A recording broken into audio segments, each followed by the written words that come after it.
Այսպես, բեմադրական հերթական աշխատանքային հանդիպման ավարտին բարեկրթության տրամաբանությամբ հնչում է շնորհակալությունը,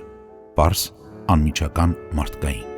այդ պահի համար շատ սովորական ու ընդունվածի պես։ Հետո միայն, շատ տարիներ հետո, ճակատագրական դարձած այդ հանդիպումներն ու շփումները ձևավորում են անձին, անհատին։ Ու երբեմնի հնչեցված շնորհակալությունը քիչ, չափազանց քիչ, աներևակայելի քիչ է լինում։ Կրթական ու աշխատանքային հանդիպումներն ընդհատվելուց հետո միայն վերածվում են արժեքի,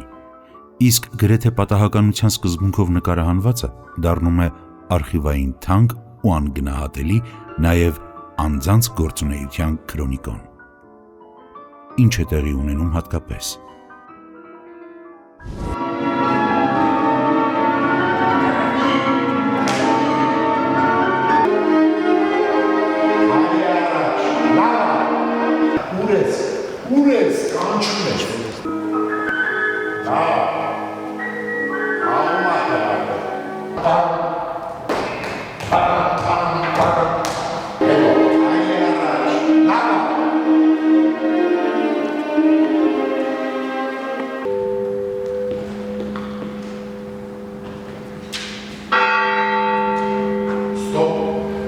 Առաջին հայացքից միայն դասընթաց, ուսումնական պրոցես, բեմադրական աշխատանք։ Իհարկե քիչ է ասված, որովհետև ստեղծվում ու կայանում էին արժեքավոր ստեղծագործություններ, որոնք միանգամայն արժանի էին շարունակականություն ունենալու։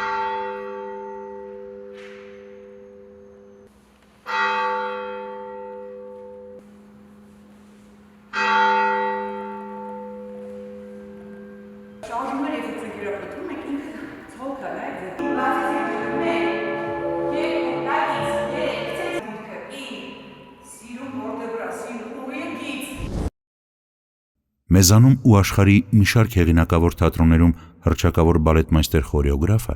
հարյուրավոր սաներ ունեցածը իր մեծ կենսափորձից պիտի առանձնացներ սաներից ուսանողուհիներից մեկին վստահեր ու նվերներ տար։ Բայց դու կյանքում միջակ չես եղել, միշտ գերազանցիկ ես եղել։ Ինձանից էլ 5 հատ պար նվեր ես ստացել։ Առանձնացածին նվերներ, անսովոր ու յուրօրինակ։ Դեռևս փոքր հասակից պարարվեստով տարված մրցունակ աղջնակը պիտի հաղթահարեր մի շարք պարախմբերում առաջադրվածը, իր ներկայանալիությամբ ձևավորվեր որպես պարուհի, անդես գար բեմահարթակներում ու այն անբավարար համարելով մղվեր պարի բեմադրիչ դառնալուն ու բախտավորություն համարեր անվանի արվեստագետի սանը լինելը, նրա կողմից գնահատանքի արժանանալը, որը միայն գովեստի խոսքեր չէին ուսանողուհուն, այլև համախոհություն էր, և ստեղծագործական մթնոլորտում ստեղծվում էին մենապարեր, կերպարային, սյուժետային, որոնց պակասը կար պարարվեստի ներկապնակում, իսկ մոտեցումները նորարարական էին։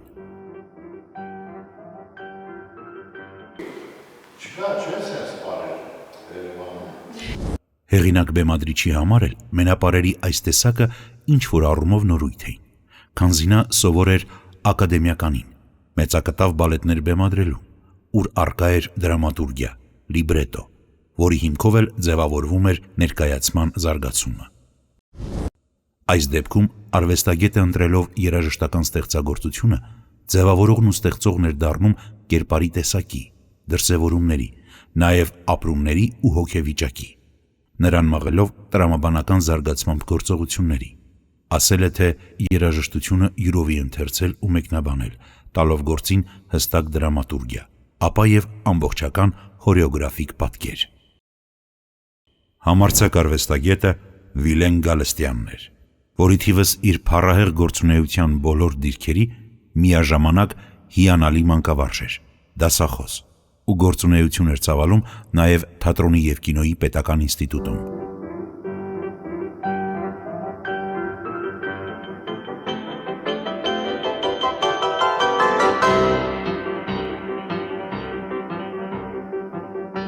Այդ ժամանակներից անցել են զգալի տարիներ, փոխվել են ընկալումներն ու մոտեցումները, բայց բարեբախտաբար մի շարք մարդկանց համար սկզբունքներն անփոփոխ են, արժեքներն անսասան։ Այսօր արդեն այդ բուհում պարարվեստի ամբիոնը ղեկավարող դոցենտ Լիաննա Հակոբյանը իր վարպետից ուսումնառածի փոխանցողներից է ու շարունակողը մանկավարժական գործի։ Փորձեր, ջանք, նվիրում ու հաջողության համոզմունք, փոխվստահություն։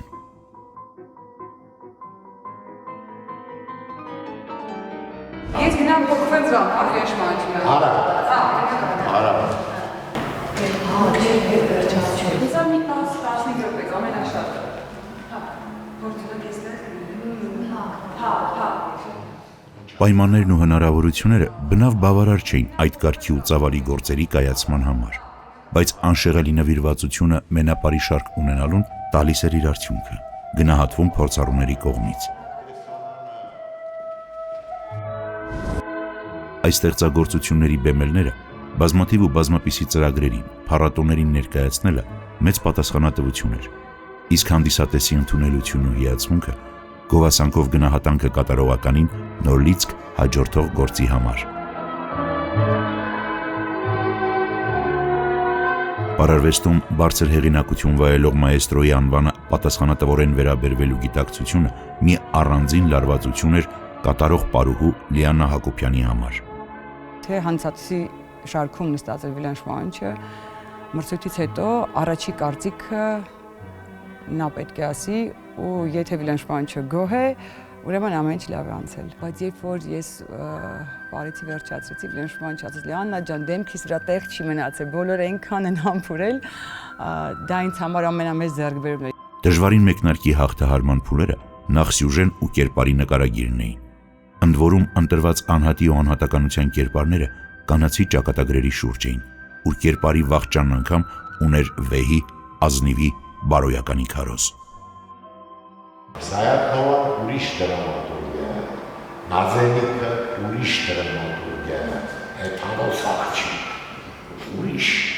դոխի աղջիկ է, որ տղամարդիկ կրվում են իրար այդ աղջիկը։ Դանիել Վարուժանի հարճը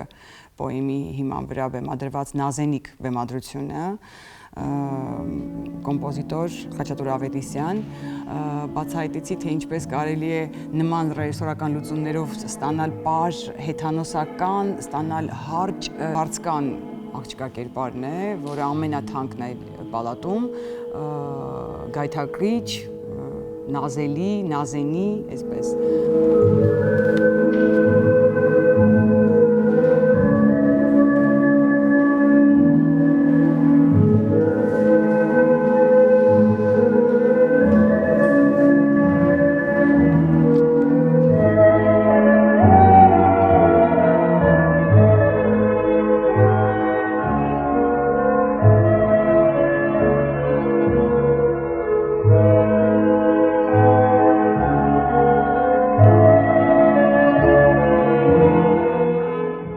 Տրթատի և Բագուր թագավորների մասին էր, որտեղ Տրթատը ասում էր, այդ կինն ինձ տուր, եթե չորենը, որ մենք ենենք վեճ, և բնականաբար չզիջելով Նազենիկին, բեմադրության վերջում ևս այդպես Նազենիկը մահանում է։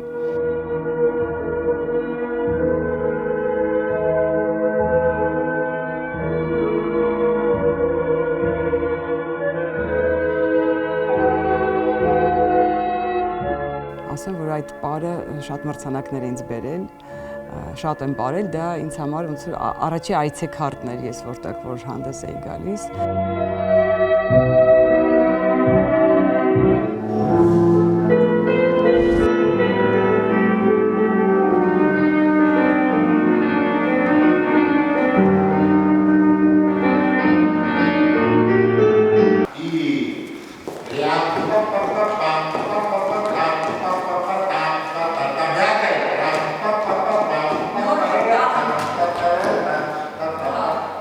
Բաղմանությունը լրում ուրիշ լավ պա-պա-պա-պա-պա-պա ուրիշ շախով պարա։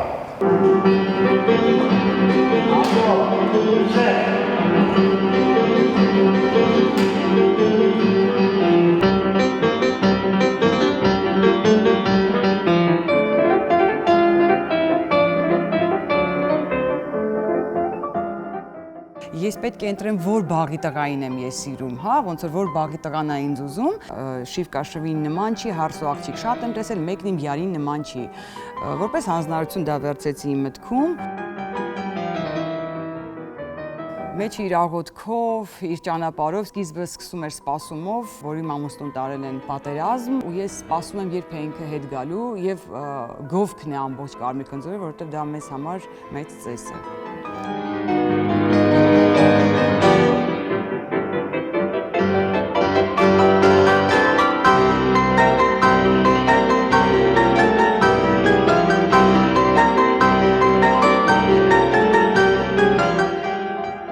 Այս բեմադրություններն առանձնանում էին ոչ միայն իրենց հստակ բովանդակությամբ, զարգացմամբ, այլև համարձակ ու յուրօրինակ սիմվոլիզմով,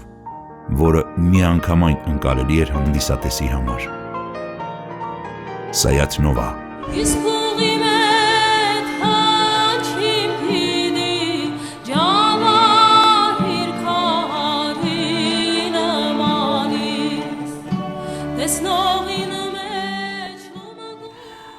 Բեմադրության մեջ Քյամանչայով եմ ներկայանում եւ Քյամանչան ինձ համար ծառայում է որպես գործիք, որպես Սայաթ Նովա, որպես ապագա ծնունդ նույնիսկ, այսպես ասեմ, որովհետեւ ես պատրաստ էի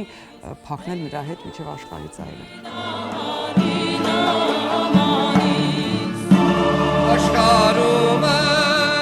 Միայն աղքատությամբ եմ ասում, այսօրվա Սայաթ Նովան, որ մենք տեսնում ենք, դա երևի, չգիտեմ, 40-րդ կամ 50-րդ տարբերակն է, որովհետեւ ամեն անգամ տարբեր եմ ապրել, ամեն անգամ իմ մտահղացումները եւս մեջը եղել են, վիլենշպանչուչուր բաներ շտկել է եւս, ամեն անգամ մի ձև հասկանալով այլ կերպ ենք մոտեցել։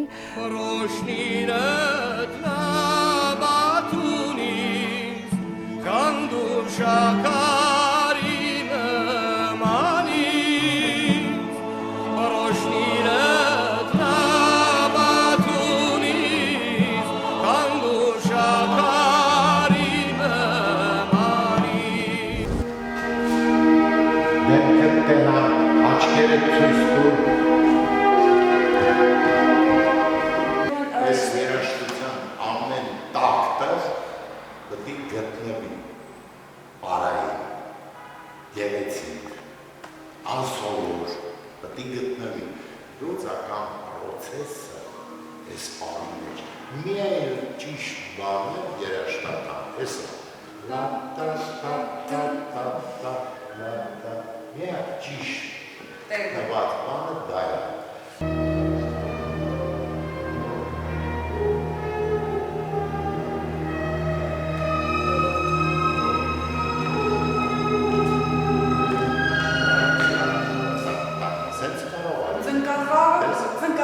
Սենց կարող է լինի, ես տենում եմ, որ այս ձևով կարող է լինի։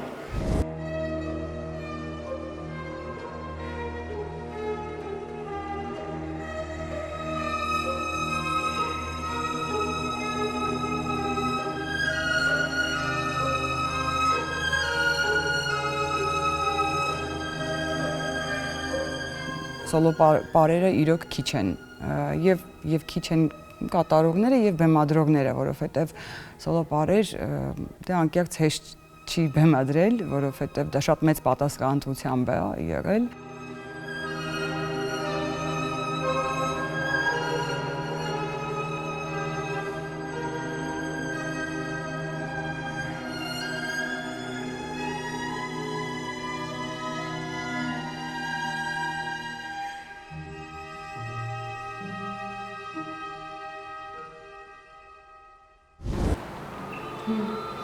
Իհարկե։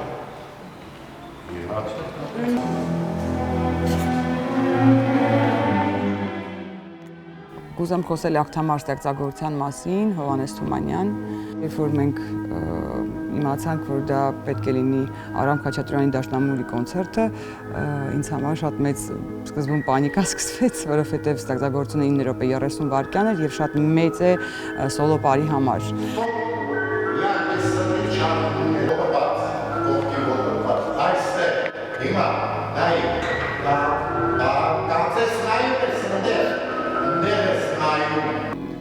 ծնկների շատ մեծ վնասվածքներ եմ ունեցել, որովհետև հատակին շատ մեծ շարժումներ կար եւ պետք է պարեմ ոտաբոբիկ։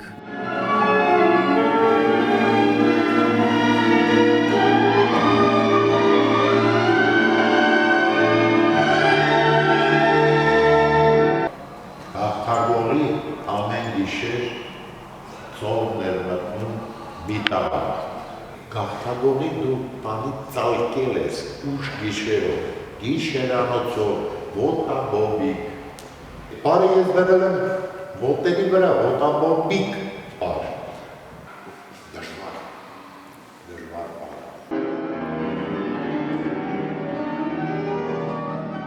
Բացառապես դասական կոմպոզիտորների ստեղծագործությունների հիման վրա ստեղծված շարքն այս ինչ-որ չափով մնաց անավարտ։ Նախատեսված 5-րդ պարը Կլեոպատրան, չնայած կայացած փորձերի, բեմ չբարձրացավ։ Կլեոպատրանը արևելյան պարը, շշմելու բանը, երկու հայկական պարեցիր, երրորդը Կլեոպատրան, հետո Շեքսպիրը, դրամատուրգիա, գահին նստած սպասում եմ, օգնության պիտի գամ չհասամ, խելագարվում եմ, ձեռը մտցնում եմ օծի կազինայի մեջ։ Գեղեցիկ համար էր եգիպտական ձեռագրով, մենք չհասրեցիք դա արդեն մեծ բեմ բարձրացնել, բայց ես խոստացել եմ Վիլեն Շմոհանչին։ Մեծ երախտագիտությունը իր վարպետին, միաժամանակ ապրած անվերադարձ օրերի ափսոսանքն է, որ դառնում է անհաղթահարելի։ Կուզեի նշուտ չգնար։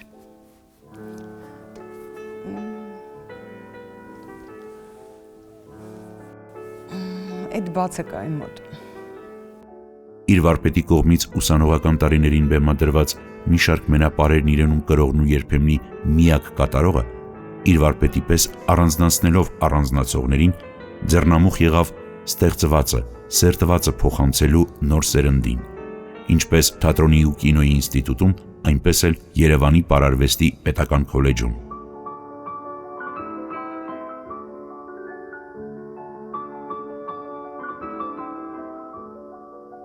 Այդ աշխատանքը պարում է իմ սանը, իր ծափահարություններով ես վերապրում եմ ամեն ինչ։ Անշուշտ կարևոր է նաև նոր սերնդի ներկայիս կատարողն ու ներկայացնողը հանդիսանալու պատասխանատվությունն ու ձգտումը։ Ուրեմն այս ստեղծագործությունները շարունակում են հետաքրքրական լինել ու ապրել սերունդների համար, որի իրավունքը վաստակել էին դեռևս տարիներ առաջ։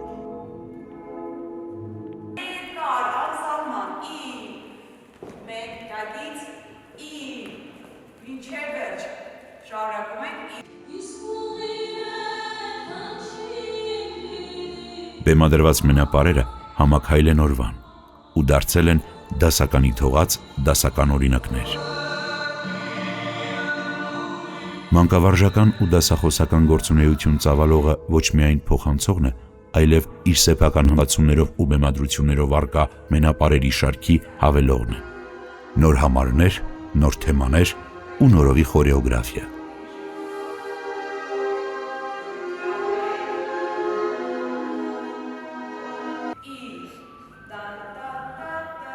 Ժամանակի սերունդը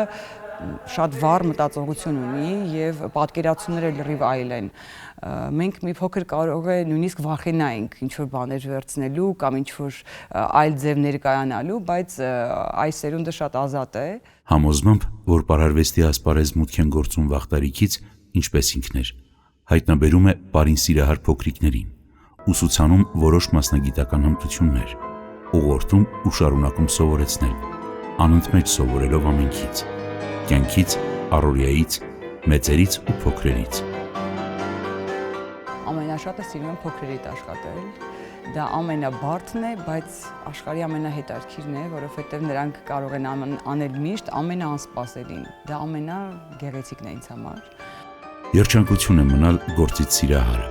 ու լինել պարարվեստի շղթայի բոլոր օղակներում։